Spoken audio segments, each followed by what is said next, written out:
Tadi juga saya jelaskan ya, bahwa topik atau tema kajian dalam Muswil Tarjih kali ini adalah atas permintaan dari pimpinan pusat, dan yang meminta langsung menyampaikan.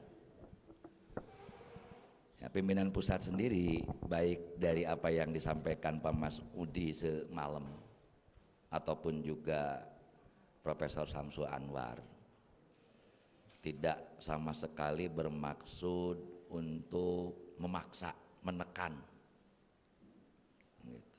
Karena itu pula putusannya juga tidak perlu tergesa-gesa ya. Pak Hasan dan Pak Sofyan harus sampai dari Muswil ini melahirkan satu putusan yang disepakati dan sebut saja menerima satu pihak, menolak pihak lain. Tidak harus seperti itu. Betul tadi apa kata Pak Sofyan, yang dimaksud termasuk Pak Fajar tadi gitu, apa yang disampaikan oleh Kiai Iping itu, sahnya ibadah itu cukup berdasarkan ilmu yang don. Jangan salah, hadis sahih riwayat mutafaq alaih sekalipun itu tidak yufidul yakin. Yang yufidul yakin itu hanya Al-Quran dan hadis mutawatir. Jadi kalau ada hadis sahih riwayat Bukhari Muslim, itu hanya bisa mengatakan diduga kuat ini benar bersumber dari Rasul, bukan diyakini. Kalau Al-Quran diyakini 100% bersumber dari Allah melalui malaikat Jibril. Jadi hadis sahih riwayat Bukhari Muslim sekalipun, mutafaq alaih sekalipun, itu yupidudon, bukan yupidul ilma yakin. Satu.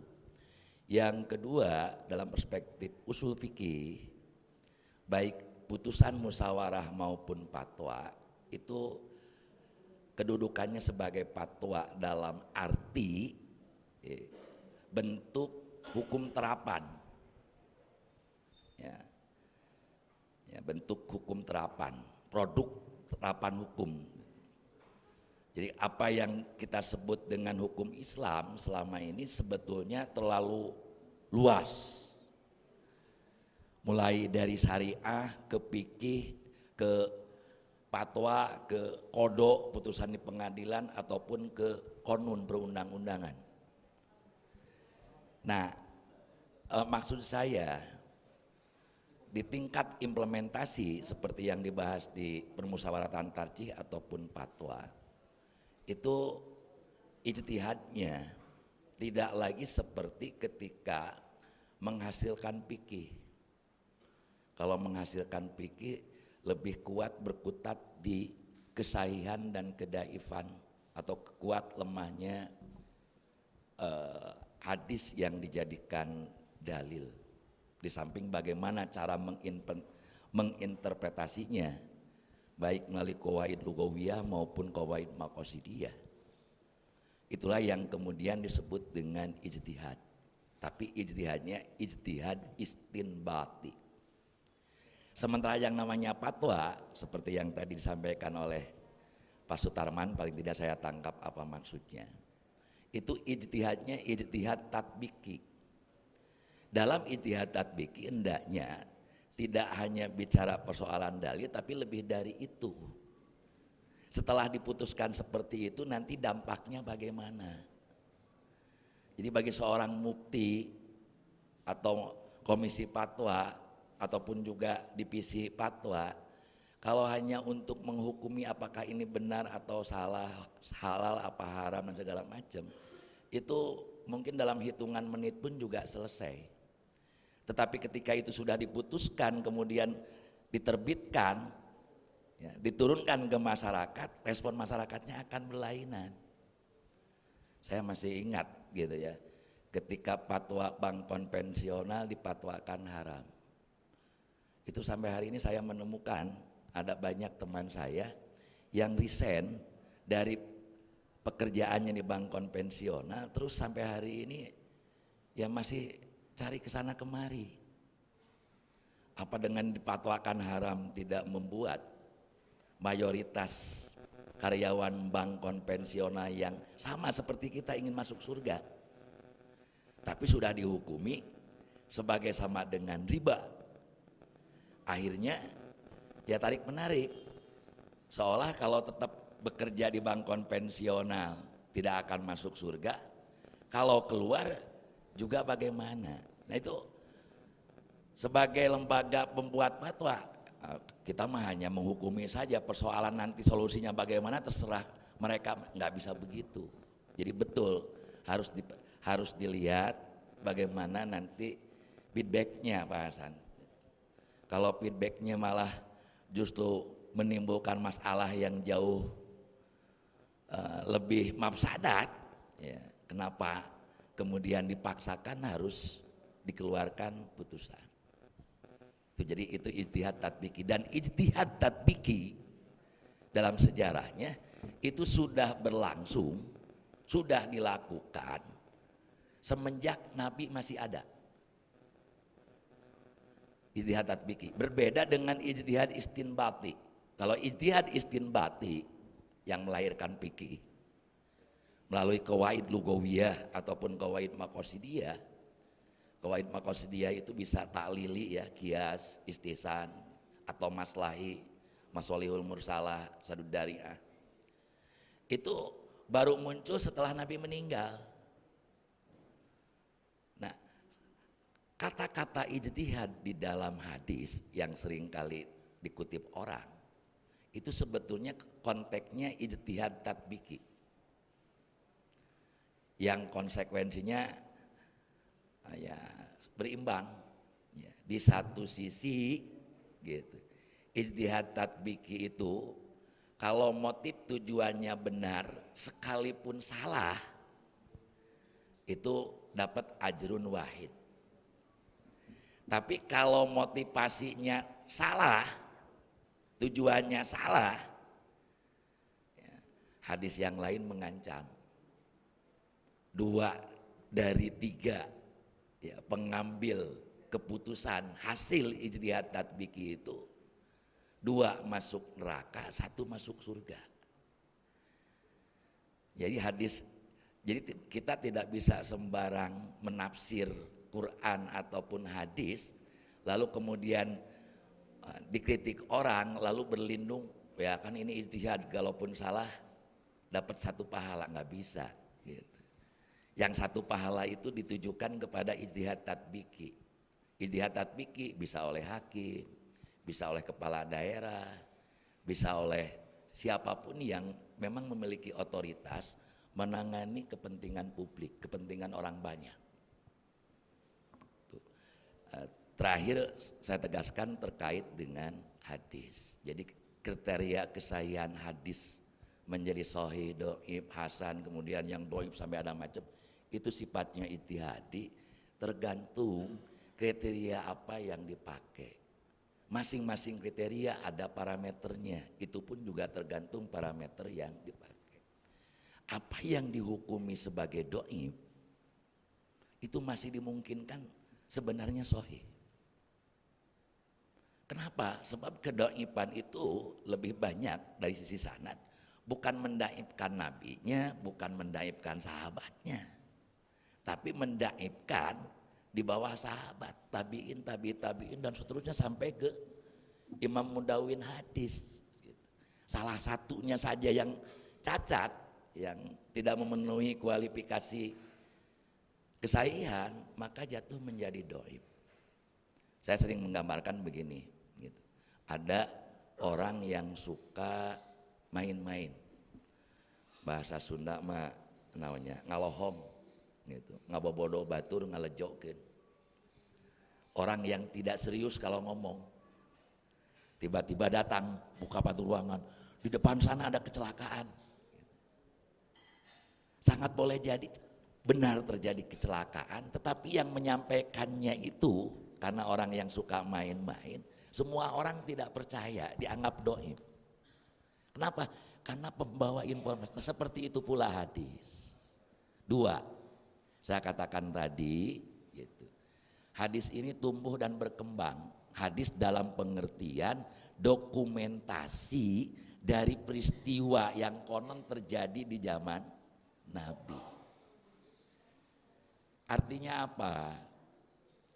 Kalau amalannya terus berlanjut, tapi kemudian belakangan baru muncul hadis-hadis itu.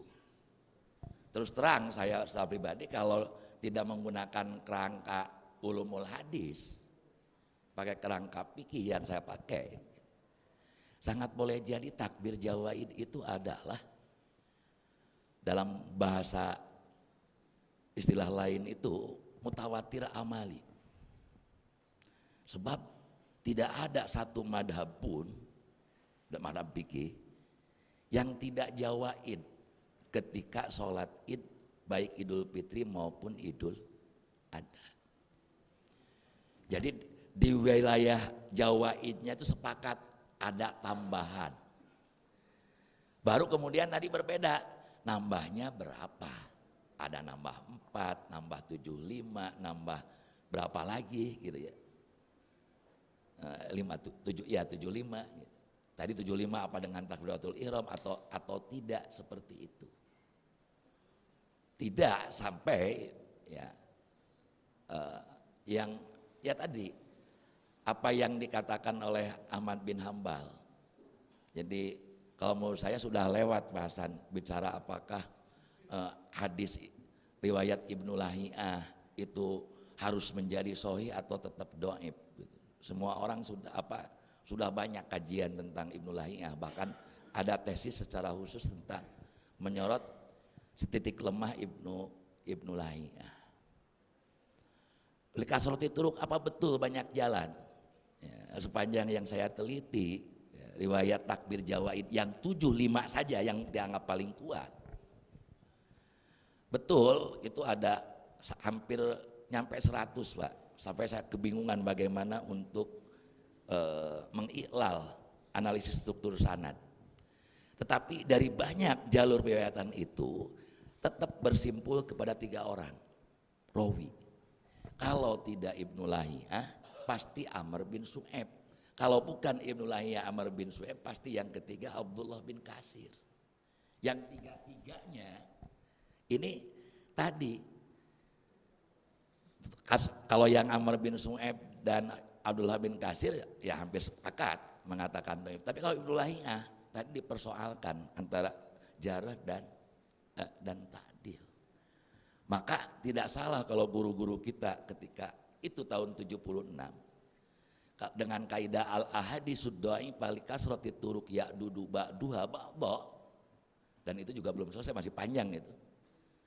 Itu minta ditunjukkan. Sebab apa?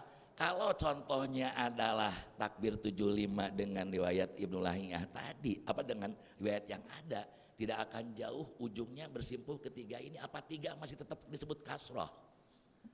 Di samping juga lanjutan kaidah itu dengan catatan, dengan prinsip tidak bertentangan dengan Al-Quran dan hadis yang sahih gitu. Jadi tidak sembarang karena banyak. Makanya saya katakan topik pertama kenapa membahas konsep hadis makbulah, ya bahkan dengan kriterianya itu untuk mempertegas ini, ya tidak sembarang hadis dhaif gitu. Kalau dhaifnya dhaif 3M, maudhu, matruk dan munkar, tadi analognya sama dengan uang palsu lah.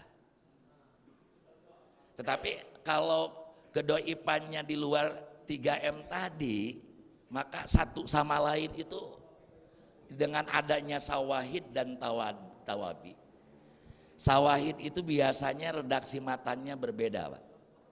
Kalau tahu bedanya ya, kalau tawabi gitu, sanadnya yang beda tetapi matanya enggak gitu. Nah ini untuk inilah yang kemudian bisa memperkuat status. Tetapi untuk sawahid dan tawabi biasanya juga Imam Bukhari dan Imam Muslim Itu kalau hanya sekedar sawahid dan tawabi, kualifikasinya biasanya lebih rendah gitu. Ini Rijal Bukhari, tapi kemudian ada yang komentar betul itu Rijal Bukhari, tetapi oleh Bukhari dipakainya untuk sawahid saja gitu, macam begitu. Memang cukup ini gitu. Jadi tidak main mutlak-mutlakan, betul, saya sepakat gitu. Makanya kalaupun ini diprediksi yang kemana gitu ya, mendingan lebih baik kita ambil space yang ada di manhaj tarjih yang baru itu tanawu. Ya, tanawu artinya ya betul di Jawa Barat itu tidak takbir satu itu kan kuatnya hanya di Garut dan di Tasikmalaya, tapi tadi konon Cibiuk bagian dari Garut sudah berbeda. Oh iya betul, Sukabumi gitu ya. Cianjur juga sama di Bandung, cuman kalau Bandung tidak umum Bandung, Tegalega, kemudian Masjid Raya Mujahidin sama mana gitu ya, tidak terlalu menyeluruh gitu. Sementara di tempat lain semenjak tahun 70 sampai sekarang tidak berubah-ubah ya, 7 dan 5 gitu. Kenapa saya mentolerir Pak? Apa yang saya sampaikan bukan hanya dalil siasi untuk membangun kebersamaan. Kalau itu argumen siasat gitu. Bagaimanapun juga ini ibadah, harus ada argumen syar'inya, bukan argumen akli saja. Itu ada hadis dari riwayat Imam Muslim menyebutkan inna hadhihi sholata la yasluhu sayun min kalamil basar illa tasbih wa takbir wa qiraatul Qur'an. Sesungguhnya dalam sholat ini tak layak sedikit pun ada kata-kata manusia kecuali tasbih, takbir dan baca Quran. Jadi mau takbir 100 kali pun tidak akan membatalkan sholat Pak. Kalau berpatokan dengan hadis ini maksud saya dalil syar'inya untuk sebut saja bisa menerima pendapat yang tetap 7 dan 5 gitu. Jadi tidak hanya mempertimbangkan kekompakan, kebersamaan, tapi tetap harus memiliki argumen syar'inya. Argumen syar'inya itu inna hadhihi sholata la yasluh sayun min kalamil basar illa tasbih wa takbir wa qiraatul Qur'an. Kalau kemudian disimpulkan harus banyak, ya insya Allah lah ke depan saya sangat optimis seperti yang bapak-bapak lihat teman-teman majelis tarjih relatif mungkin umumnya lebih muda daripada bapak-bapak ya. Ya ada Pak Dr. Hendar Riyadi gitu masih muda, ada Pak Sofyan Hakim itu usia-usia di bawah saya. Ada Pak Hasanuddin, ada Pak Yunus, ada Pak Jenny, ada yang termuda ya Pak Cicap Taufikur Rahman gitu. Insya Allah ke depan saya yakin ya tarjih Jawa Barat akan lebih ini lagi, termasuk kemarin di laporan dan tanggapan atas LPJ PWM saya lupa lagi dari PDM mana yang mengusulkan adat pelatihan ketarjihan Tasik ya insya Allah ya kita nanti kita punya UMB sekarang yang terdekat gitu ya, bukan berarti di UMC tidak, itu bisa tarjih dengan UMB bisa berkolaborasi ya untuk kemudian membuat semacam program singkat gitu ya, kursus hadis ilmu hadis, kursus bagaimana meneliti hadis, kursus qawaid usuliyah dan sebagainya gitu. Termasuk mungkin minimal tidak musil pun juga halakoh bahasan seperti dulu gitu ya. Halakoh sebab terus terang Pak ya, keunggulan Jawa Barat selama ini dipandang oleh wilayah-wilayah yang lain. Kalau yang lain itu kan lebih dipandang karena banyak aum pendidikannya yang luar biasa. Jawa Barat aum pendidikan yang luar biasa hanya di Cirebon ini. Secara umum ya, bahwa daerah ada 1-2, di daerah lain iya gitu. Atau belakangan gitu. Nah Jawa Barat itu lebih kesohornya, lebih terkenanya ya di ketarjihannya ini. Jadi saya ingat pertama kali saya diajak serta oleh guru-guru senior saya di Tarji, saya diajak untuk menghadiri undangan rapat Majelis Tarji Pusat yang diperluas. Itu saya antara lain yang mengusulkan sesegera mungkin dirumuskan manhaj tarjih yang komprehensif. Itu ataupun juga ketika Munas Tarjih yang pertama kali tahun 98 yang saya ikuti di Malang, itu saya angkat tangan begini tuh nggak dianggap Pak. Ya, 98 saya masih muda, budak litik istilahnya gitu, acung-acungan. Saya kesel, saya bilang Jawa Barat, langsung Pak oleh pimpinan sidang ketika mendengar Jawa Barat, saya dikasih kesempatan pertama untuk bicara. Nah kalau tarjinya juga melempem, ya Jawa Barat nama atuh purieunana gitu. Di majelis lain enggak, di majelis itu lain, di tarji pun juga enggak. Ya harapannya ya ke depan saya kira tarjih insya Allah bisa bangkit lagi, dan nanti mungkin juga pembinaan ke daerah, kalau tidak per daerah bisa dibuat regionalisasi gitu. Memang sulit Pak gitu. Tidak bisa dipaksakan, mohon maaf. Misalkan semacam di Purwakarta, boro-boro berharap di situ ada ulama level tarjih gitu. Untuk membalik saja susah gitu. Nah itu lain hal. Kemudian yang kedua, sekarang ternyata strukturnya berbeda. Kalau dulu tarjih itu hanya sampai tingkat kota kabupaten. Sekarang ini tarjih itu sampai cabang loh Pak. Tarjih itu ternyata juga sampai cabang gitu. Kalau dulu hanya sampai kalau persatuan Dewan Hizbah itu hanya ada di pusat. Karena putusannya di Dewan Pusat, maka tidak ada dissenting opini tingkat wilayah segala macam. Jadi jangan bilang lihat persatuan kompak, Muhammadiyah tidak kompak. Ya beda Pak. Di Persatuan Islam itu satu Dewan Hizbah di pusat, tidak ada Dewan Hizbah wilayah, tidak ada Dewan Hizbah daerah, cabang ataupun ranting. Ya di Muhammadiyah konsekuensi, kenapa dibuat struktur majelis tarjih wilayah daerah?